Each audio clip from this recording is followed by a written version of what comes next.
dad tiradooda lagu qiyaasay wax ka badan 100 ruux ayaa lagu dilay waqooyiga dalka Itoobiya gaar ahaan gobolka Oromiya oo ah kan ugu dadka badan wadanka Itoobiya. Weerarkan ayaa sida ay sheegayaan laamaha ammaanka waxaa geystay xubno ka tirsan ururka hubeysan ee lagu magacaabo ciidamada xurta ah ee Oromiya. dhacdadani ayaa ku soo aaday xilli qalalaasaha iyo weerarada salka ku haya qabaa'ilada ay ku sii kordhayaan wadanka Itoobiya.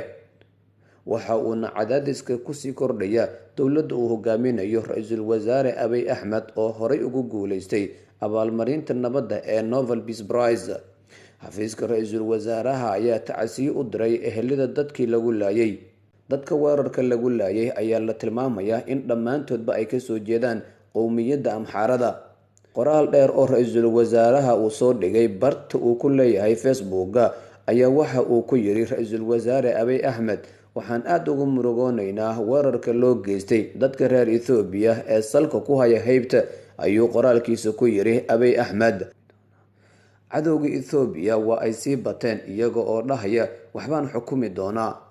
laakiin Ra'iisul Wasaare Abiy Ahmed waxa uu farin adag u diray kooxaha qalalaasaha ka wada wadanka Itoobiya isaga oo tilmaamay inaan la ogolaan karin in dadka shacabka ah la gumaado.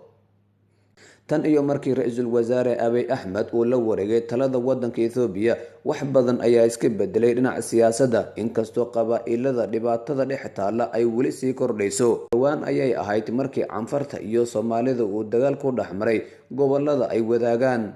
dhawaan ayay ahayd markii Canfarta iyo Soomaalida ay ku dagaalameen xuduudda u dhaxeeya labada maamul. waxaana sii kordhaya colaadaha ka dhaxaya qowmiyadaha dega wadanka Itoobiya. fadlan haddii aad ku cusub tahay channelkeena saar subscribe si aad u daawato xog walba halkan aan soo dhigno.